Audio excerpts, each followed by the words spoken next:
नमस्कार। चलिए, आज विश्व धर्म नवदुर्गा साधना बोध के 5वें दिन की एक बहुत ही अनोखी आध्यात्मिक यात्रा पर निकलते हैं। जरा सोचिए, एक ऐसी यात्रा जो हमारी चेतना को धरती की गहराइयों से उठाकर आकाश की अनंत ऊंचाइयों तक ले जाए। ये जो गहरा ज्ञान है, ये हमें विश्व धर्म संगम से मिल रहा है। ये एक ऐसी संस्था है जो इस प्राचीन और शक्तिशाली साधना की पवित्र परंपरा को सहेजने और पूरी दुनिया के साथ बांटने का काम कर रही है। तो यहीं पर एक बड़ा ही दिलचस्प सवाल उठता है ना, कि क्या वाकई कोई एक साधना पृथ्वी की स्थिर ऊर्जा को आकाश के विशाल ऊर्जा से जोड़ सकती है? चलिए, आज की इस साधना के जरिए इस रहस्य को मिलकर समझते हैं। तो 5वें दिन हम दो बहुत ही शक्तिशाली दैवीय शक्तियों के साथ जुड़ते हैं। एक है मां स्कंद माता, जो हमारी चेतना को ऊपर की ओर ले जाती हैं, और दूसरे हैं भगवान गणेश, जो हमें स्थिरता देते हैं, हमें मजबूती देते हैं। तो आज हमारा काम इन दो महान ऊर्जाओं यानी धरती और आकाश की ऊर्जा के बीच एक सुंदर तालमेल बिठाना है। तो चलिए, सबसे पहले अपनी साधना की तैयारी करते हैं। आराम से किसी आसन में बैठ जाएं, शरीर को एकदम स्थिर और शांत महसूस करें। एक दीपक जलाएं और मां स्कंदमाता और भगवान गणेश को अपना नमन अर्पित करें। और हाँ, सबसे जरूरी बात, अपने मन को खुश, शांत और एक साक्षी की अवस्था में ले आएं। अच्छा, अब जब हम तैयार हैं तो पहले स्टेप की तरफ बढ़ते हैं, अपनी नींव को जगाना। और ये हम करेंगे अध्वनि की शक्तिशाली, हमें जमीन से जोड़ने वाली ऊर्जा के जरिए। देखिए, ये सिर्फ 5 मिनट का अभ्यास है, लेकिन बहुत ही गहरा है। बस एक गहरी सांस लेनी है और सांस छोड़ते हुए अध्वनि के कंपन को अपने अंदर महसूस करना है।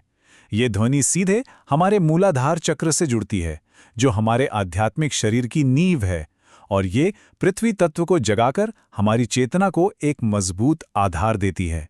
तो अब जब हमारी नींव एकदम पक्की और स्थिर हो गई है, तो हम अपनी मुख्य साधना की ओर बढ़ने के लिए तैयार हैं, और वो है अपनी चेतना का विस्तार करना। और ये सब होगा ऊ ध्वनि के ऊपर उठाने वाले कंपन के साथ। ये जो मुख्य साधना है, ये 90 मिनट तक की जाती है, लेकिन आप इसे अपनी सुविधा के हिसाब से भी कर सकते हैं। यहाँ हम ऊ ध्वनि के साथ अपनी सांस को फैलाते हैं और इसके कंपन को अपने गले के केंद्र यानी विशुद्ध चक्र में महसूस करते हैं। ये हवा और आकाश के तत्वों को सक्रिय करता है, जिससे हमारी चेतना ऊपर की ओर फैलने लगती है। तो जरा इन दोनों ध्वनियों के बीच का खूबसूरत अंतर देखिए। अध्वनि, जिसके अधिपति भगवान गणेश हैं, वो हमारे मूलाधार चक्र को जगाकर हमारी चेतना को स्थिर करती है, उसे जमीन से जोड़ती है। और ठीक इसके उलट ऊ ध्वनि, जिसकी अधिपति मां स्कंद माता हैं, वो हमारे विशुद्ध चक्र को सक्रिय करके हमारी चेतना का विस्तार करती है, उसे ऊपर उठाती है। तो आखिर इस पूरी साधना के पीछे का गहरा विज्ञान क्या है? देखिए, ये सिर्फ कुछ ध्वनियों का अभ्यास नहीं है, ये तत्वों और 3 गुणों की गहरी समझ को खोलने का एक जरिया है। इस पूरी साधना को समझने के लिए ये सूत्र बहुत जरूरी है। जब पृथ्वी और जल तत्व मिलते हैं तो बनता है तमोगुण यानी जड़ता या भारीपन। जब अग्नि और जल मिलते हैं तो बनता है रजोगुण यानी क्रियाशीलता, जुनून। और आखिर में जब अग्नि और वायु मिलते हैं तो बनता है सतोगुण, मतलब पवित्रता और सामंजस्य। तो इसका मतलब क्या हुआ? इस साधना का फौरन लक्ष्य है हमारी चेतना को हवा और आकाश के तत्वों के बीच स्थिर करना। और ऐसा करने से हमें तमोगुण और रजोगुण यानी जड़ता और बेचैनी के असर से ऊपर उठने में मदद मिलती है, ताकि हम ज्यादा शांति और स्पष्टता की अवस्था में जा सकें।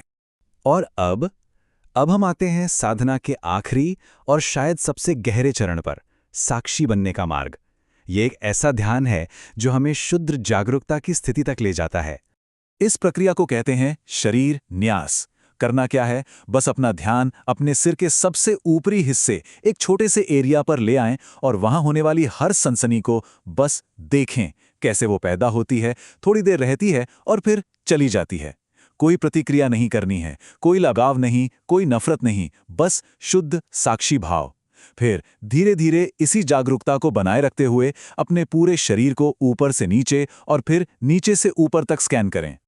और इस अभ्यास के पीछे एक बहुत ही गहरा आध्यात्मिक सत्य छिपा है कि हमारा ये जो शरीर है, ये शिव और शक्ति का पवित्र घर है, और हमारे आधार में, मूलाधार चक्र में, भगवान गणेश चेतना के द्वारपाल की तरह बैठे हैं, जो हमें उच्च लोकों की ओर जाने की अनुमति देते हैं। तो इस पूरी अविश्वसनीय यात्रा का, इसका अंतिम लक्ष्य क्या है?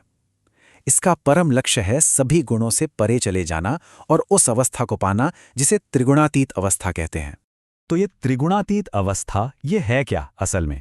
ये शुद्ध साक्षी चेतना की एक ऐसी स्थिति है जो सत्व, रज और तम, इन तीनों गुणों के प्रभाव से पूरी तरह आज़ाद है। यही हमारी साधना का अंतिम लक्ष्य है, एक ऐसी अवस्था जिसमें हम अपने असली असीमित स्वरूप का अनुभव करते हैं। अंत में इस पूरी साधना का निचोड़ इस एक शक्तिशाली वाक्य में है। 5वें दिन साधक पृथ्वी से आकाश तक ऊर्जा को जोड़ता है और तत्वों के ज्ञान के माध्यम से त्रिगुणातीत अवस्था के मार्ग में प्रवेश करता है।